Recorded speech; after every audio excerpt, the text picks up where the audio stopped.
Hi everyone, it's Avery Home Decor. Thanks so much for joining. This is part 2 of what is a mood board. So we're going to take a look at a mood board. We're going to go through Kirkland's and look at some decor, and I want you to stay focused on your mood board. So let's take a look at that now. So what we're going to start with today is a typical mood board for Halloween, and it just so happens that the store that we will be looking at while I'm going over what a mood board is in part 2 has out all of their fall and Halloween decor. So after looking at this mood board, you kind of get an idea of what you're going to be shopping for when we go through this last part of part 2 and look at all of the merchandise, all of the decor that's in Kirkland. So let's go ahead and start, and I'll hurry up and finish up this particular part 2 section of what is a mood board. All right, so we're at Kirkland's, and I'm going to go over the last maybe 5 steps left in what is a mood board. And as you go through Kirkland's, I'm just going to explain some of the last steps of what a lighting basic in step 10 looks like, what creating a visual hierarchy in step 11 looks like, and what understanding negative space in step 12 looks like. In 13, we look at some additional material swatches, and the last step, 14, recreate design notes. So I hope you've been taking notes. If not, you can just always rewind the last video. But let's start with step 10, lighting basics, and talk about that, because lighting is dramatically affecting the mood of the room.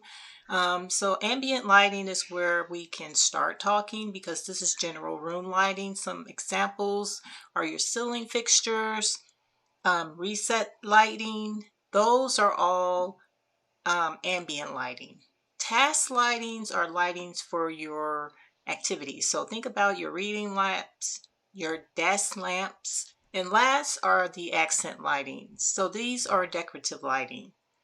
Your wall sconces, your picture lightings, those are what beginners should pay attention to, because ideally your room should include all three.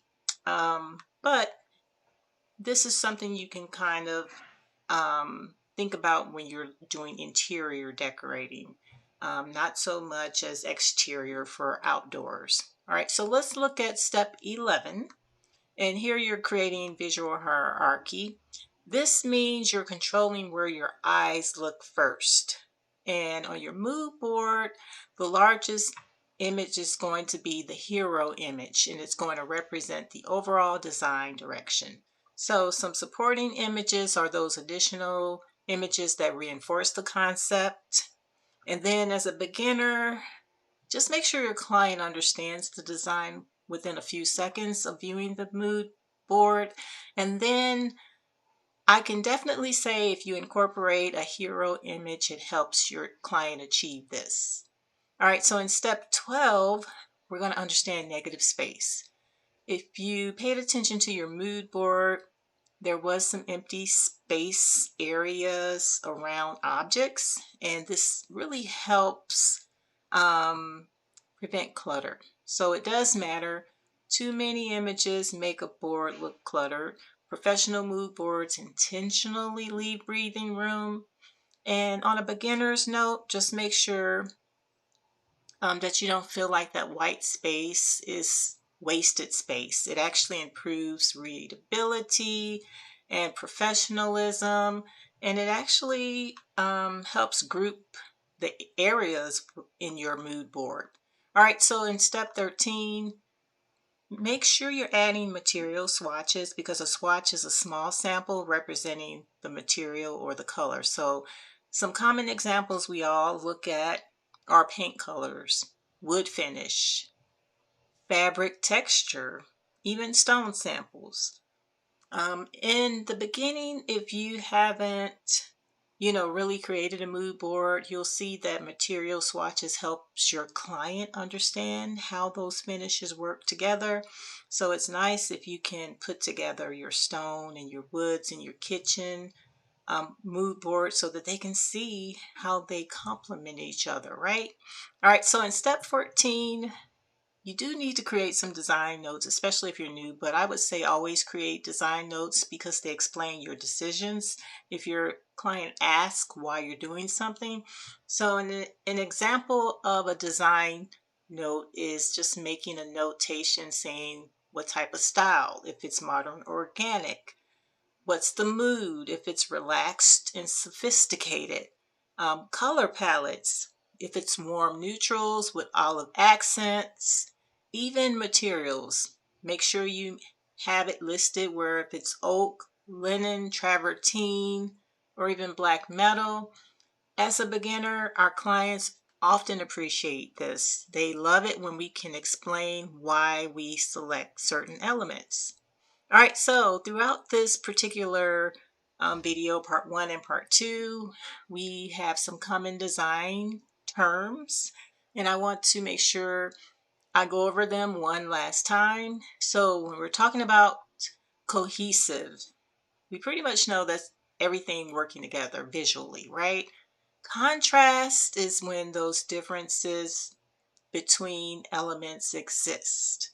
And some examples could be light versus dark or smooth versus textured. And then we have layering. This is combining multiple materials and textures to create depth. All right, so we're back. When we're talking about organic, remember we're talking about those natural woods, those stones, even those curved elements in the furniture. Statement piece. We talked about statement pieces. This is just an item designed to attract attention. And then we have some examples that we listed throughout the videos, which is a piece of artwork, a large piece of artwork. Or I have another one that's really common. Think about entering a home and it's a home for sale. And there's a statement piece in the form of a large chandelier or a unique chandelier. So a sculpture chair could even be sitting in the corner that stands out, and it's really the piece designed to attract the attention. All right, so when we're talking about focal points, these are just the first things you see visually when you enter a room that you want the person to notice. So it could be paying attention or putting emphasis on a fireplace, making it stand out and bold, putting tile around it that accents it in a way that it stands out. What about large windows or even, again, statement artwork? Hope this really helped you. I will be looking in the comments for more ideas from you all that I can work on, and I will be getting something together special for you soon. Thank you so much for watching, and I will see you on the next one.